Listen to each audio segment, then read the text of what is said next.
What's going on, friends? This is Neil Adler with another episode of Syracuse Central on the Fan Arch Network, coming to you from Nashville, Tennessee. Happy Monday. It's probably not a super happy Monday for some of you Syracuse basketball fans out there. Want to wish you a happy, safe Martin Luther King Jr. Day. I'm fortunate enough to be chilling with my son today. He doesn't have school, so we're just going to have some fun later on. But we got to talk Syracuse Central first. So this is Syracuse Central. We do Syracuse basketball, football, and recruiting in both sports. Please drop me comments about what you want to hear about. Please drop comments about what I'm talking about. Let's grow this community. Hit that subscribe button if you haven't already. Yeah. So Saturday was not fun. At least my son had a good game. He had his third grade basketball team. They won. He played well. The team played well. Lots of assists and rebounds and not too many turnovers. So Syracuse basketball had 18 turnovers in the loss to Boston College at the Conti Forum in Massachusetts on Saturday. And look, you always say credit the team that won for winning, but if I'm being honest, Syracuse gave that game away. Syracuse gave that game away. And I'll talk about this in another segment coming up. People, calling for Autry to be fired and all that. And certainly some questionable decisions. Like, for instance, after Donnie Freeman missed, by the way, they lost 81 to, what was it, 81 to 70? Not that I really care about the score, actually, at this point, but it was 81-73 in overtime. Bad loss, quadrant 3 loss, blah, blah, blah. But after Donnie Freeman towards the end of regulation, they were up by 3 points. He missed the front end of 1-1. Okay, fine. Look, he was 5 of 5 before that. I'm not like blaming the game on his one missed free throw. But certainly if he had made one or two and made it a 2-possession game, that probably would have iced the game. But okay, he misses it. Stuff happens. Why don't you foul there? You're up 3. Because, of course, what does Boston College do? They go down and hit a three-pointer. I knew that was going to happen. I didn't know, but I was like, okay. Donnie misses his free throw, his first of the game, so it's a one-possession game, and they're going to go hit it for 3. And then they did. And so they didn't foul Syracuse. Boston College hits a 3. Syracuse had I feel like it was 6 or 7 plus seconds left. And I think it was Nate George, whatever. He runs down, he's out of control, he turns it over, and then actually Boston College had to heave at the. It was just sloppy and ridiculous. And yeah, some of that's on Autry. They should have fouled one up 3, but he can't make the free throws for him. And Syracuse wasn't. They've been better from the free throw line of late. I think they shot 64% against Boston College, which is somewhat near their average. It's still it's not good. And Boston College, I think, was +7 from the free throw line, so that was big. And points off turnovers, which ironically is an area where Syracuse has actually thrived a ton. Let me just make sure I get the numbers right here. Like I said, I'm 48, so I forget a lot of stuff. Yeah, so it was 18-8 in turnovers. Boston College led 22-8 in points off turnovers. That's the game right there. That's the game. Syracuse ended up losing by 8 in overtime because they just Boston College had all the momentum, when they tied it to go to overtime. They're at home, although there was a lot of Syracuse fans there, probably more than Boston College fans because Boston College stinks. But they had all the momentum in overtime. And Syracuse they looked lethargic and without a sense of urgency the whole game, but especially in overtime. It was ridiculous. It's ridiculous. And I'm not taking anything away from Boston College because they won. Good for them. But you can't lose that game, even though it's on the road. They just beat Georgia Tech and Pittsburgh on the road. They have 2 quadrant 3 losses now and 1 quadrant 1 win. They're 12-6 overall, 3-2 in the ACC. They really needed to get that win and be 13-5, 4-1 before the schedule gets tougher. And it was just ridiculous. I mean, Nate George was bad. He had 7 turnovers. Donnie Freeman, he scored a bunch, and he's been great scoring, but he had 7 turnovers. And then, like I said, the team as a whole had 18, but their point guard and their best player or their leading scorer combined for 14 turnovers. That's absurd. And not all the turnovers were forced because it was bad, great defense or whatever. Some were just sloppy, careless nonsense. It's just really annoying. And so Syracuse, which usually thrives in fast break points and points off turnovers, they were -14 in points off turnovers. That's the game. And it's just I mean, you cannot lose to Boston College on the road and expect to contend for an NCAA tournament berth. And like I said, late last week on Syracuse Central, if they had won that game 13-5, 4-1, it's not amazing, but it's not awful. But then you got these, some of these tougher games coming up. But if you win some of them, like you're like in the top kind of upper tier of the ACC in terms of ACC record. And look, they're 3-2. It's not the end of the world. If they come they got Virginia Tech Wednesday night, and then some of the other games coming up. They got NC State, they got Miami. They'll have North Carolina a little further down, Virginia further down. I think they got Notre. So they've got chances. But my point is, and I wrote about this on Inside the Loud House, where's our confidence that our boys are going to be able to beat these good teams if they can't beat Boston College on the road? And it's such a Jekyll and Hyde team. They took Houston to overtime on a neutral floor without Donnie Freeman. They beat Tennessee at home without Donnie Freeman. Yeah, they had the bad Hofstra loss. I know Peace Love's going to get mad at me for bringing that up again. Fine. But the Hofstra loss and the Boston College losses are quadrant 3. You can't have quadrant 3 losses and realistically expect to contend for an NCAA tournament berth. And on Sunday, later on Sunday, their net was down to 75. They were at 60 a couple days ago. That's a huge, drop. So like I said, they got Wake Forest. They got Virginia Tech coming up. Virginia Tech's good, but it's a winnable game. It's at home. But man, I'll tell you, what a depressing loss. And then just, I wasn't on social media and in the chat forums as much as I usually am because I'm with my son and he already gets mad at me enough for working when I'm with him. But so I try and dial it down a notch. But just some of the sentiments, everything's fire red. This team stinks. The season's over. It sucks. It's depressing. It sucks. It is what it is. Nate Kings, though, let's give him props. He was freaking great. Let me just make sure I get all the stuff here. 36 minutes, 8 of 12 from the field, 5 of 6 from 3, 6 of 6 from the free throw line, 6 rebounds, 3 assists, just 1 turnover, 27 points, which I know is a career high for him at Syracuse. I honestly don't know if it's a career high for him in college basketball, but whatever. He was awesome. He kept us in the game. Donnie Freeman had 19 points, but those 7 turnovers hurt. JJ, 6 of 14 from the field, which is just under 50%, not bad. And he had 12 points, 5 boards. William Kyle III, he had 7 points, 4 boards, 3 blocks. But Nate George, and he just had, a 13 assist game or something like that against Florida State. 6 points, 2 rebounds, 2 assists, and 7 turnovers. You're freaking,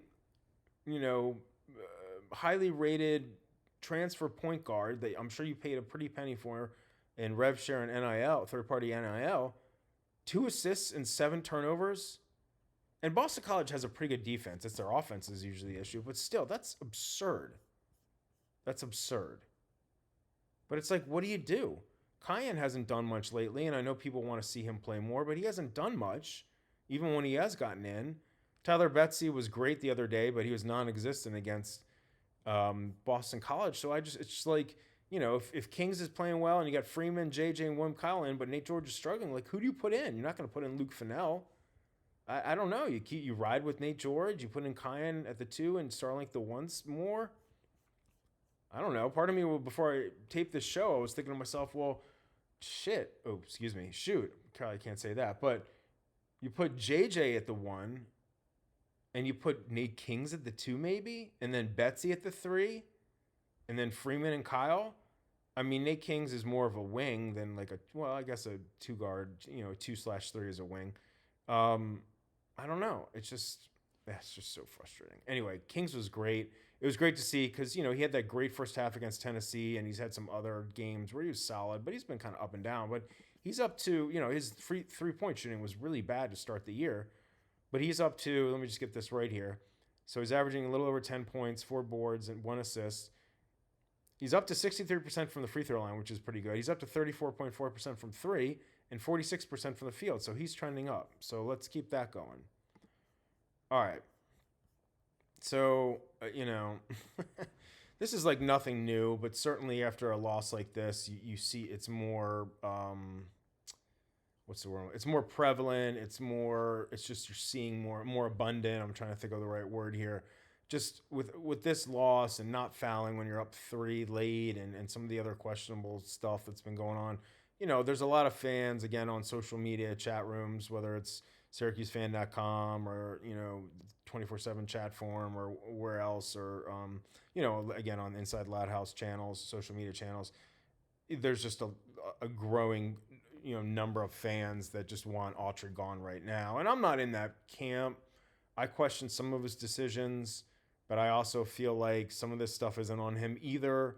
And I also don't think that Wildhack is going to fire him in the middle of the season. I mean, they're still 12-6. And yeah, they've got 2 bad losses. And then the other 4 losses are against good teams. Although Iowa State's lost a couple recently, and I feel like Kansas has fallen out of the rankings. But Clemson's a good team. Houston's up there. Let's see what happens. I mean, if they go through this next stretch and they take care of some of the teams coming up, then maybe they're getting close to the bubble again. Although part of me, this is awful to say, but part of me wants Syracuse to either like totally stink the rest of the year, so it's like a given that this staff is leaving, or run off a ton of wins, so like there's no question that they're making the NCAA tournament and hearing their name called on Selection Sunday. Because if they're like 20-11 and let's say they win one game in the ACC tournament and then lose it, like they're 21-12 or 20-13, it's like they're kind of on the bubble and they're not awful, but they're certainly not great. And let's say they don't get in, or if they get in the NIT and make noise there, then it's like, we give in Austria another year. And like, I want it to be clear cut one way or the other because I'm just tired of this. But I'm not for, and look, I have a bias. Autry, isn't that much older than me. I overlap with Alan Griffin. I like the other coaches, but if they're not the right fit, then they're not the right fit. But I'm not saying that they should get canned right now, but we'll see how that all shakes out. So I just, unfortunately, this is going to be something we're going to be talking about more, especially if they keep losing. But again, they did just have a 3-game winning streak. They had, I don't want to say bad luck against BC. They had the game. I mean, they had a lead, I think of, I don't know, it was 10 points, 8 points, 10 points. And BC came back, and then they had a lead of like 6 late, and, make 1 or 2 more free throws or don't make a, foul up 3 late. See how that goes. Overtime was a disaster. But anyway, we'll get into some viewer comments here to wrap up today's edition. And this was from Friday, so it was obviously before the BC game.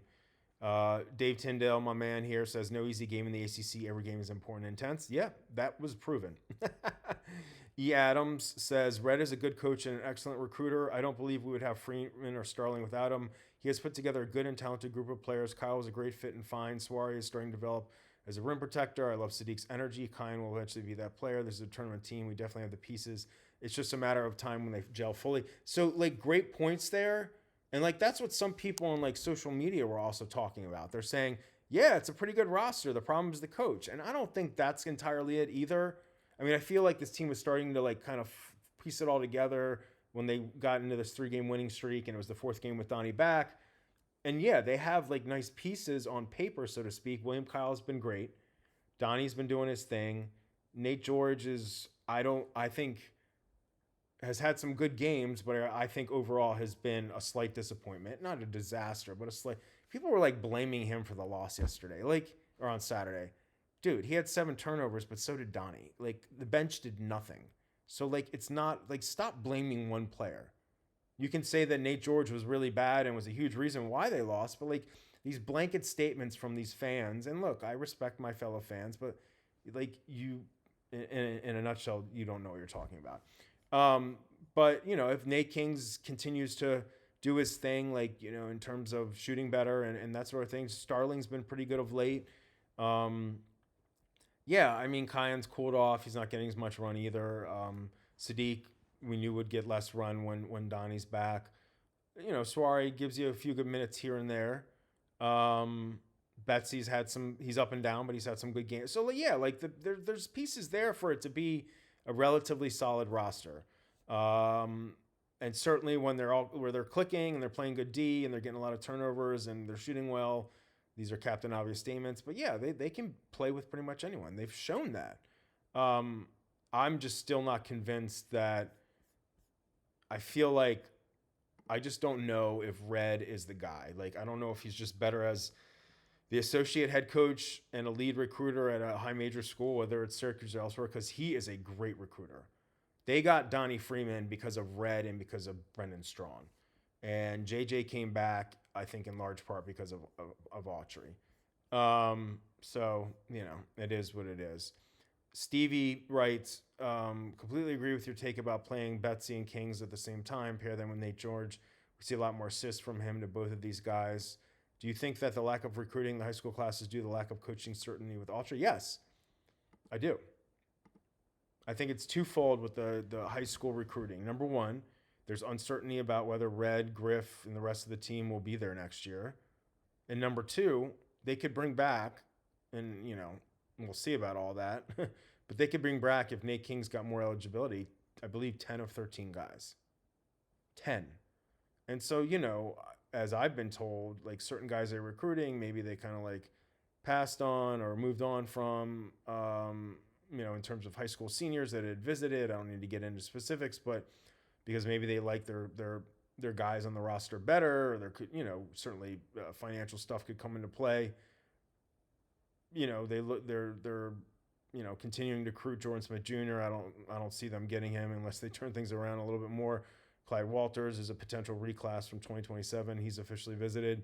There was a story made hoops about MJ Madison. I'm still trying to figure out from sources how much Syracuse is really pushing for him right now. But yes, the roster makeup right now is whether along with the uncertainty over Red and the staff is why they don't have a big any high school commits. And also their high school class wasn't going to be big this year anyway, based on the roster right now. And they're putting more emphasis on transfer recruiting anyway. So I know the optics look bad about not having any high school seniors, but I'm not I'm worried about the team winning games and having stability in the program more than high school commits this year. Wolf GW writes, that's dangerous to think we have an easy game against BC. We've been shocked too many times. We have to win this if we want a chance for a tournament spot. I don't know if I said it was an easy game, but it was a game that Syracuse needed to win and win big, and they lost. So they stink. Boo. My man Kenny D603 writes, Syracuse can shoot the three. Donnie and Betsy have had the hot hands. Obviously, Betsy was cold against BC, and Kings was great. Cayenne should have the best free throw shooting coach in the country, getting him to 75% from the free throw line. Then he could do what Judah did, whittle his way to the rim and draw the fouls. Exactly. For me, and then Cuse 44 writes, let's handle our business. Will Russell play? Russell didn't play. I don't see him playing anytime soon. And they didn't handle their business. But in terms of Kenny's comments about the roster and rotations and all that, it's like, if Nate George is really struggling from, with his decision making, it's like, yeah, maybe you do have Starling at the 1. And if Cayenne, he's not getting going and Kings is, maybe put him at the 2 then. And then maybe have Betsy at the 3 and then Donnie and William. I don't know. Or maybe Cayenne would have more, if he felt like he was going to get more time and a little bit more, not worried about making a mistake and getting pulled. I'm not saying he's worried about that, but you know what I'm saying, that kind of mindset. Maybe he would play a little bit better. But he's a freshman. He's not shooting well from deep. He gets to the lane well, and I don't think he's great on defense, but I don't know. It's just I feel like there's good players on this team, but from game to game, it's sometimes you're getting consistent scoring from Donnie since he's been back. JJ's been pretty solid, but the rest of the team is so up and down. Nate Kings, 27 points. Games before that, nothing. Virtually nothing. Tyler Betsy was great 2 games ago, did nothing against BC. Cayenne's been quiet lately. Sadiq's been relatively quiet with less minutes.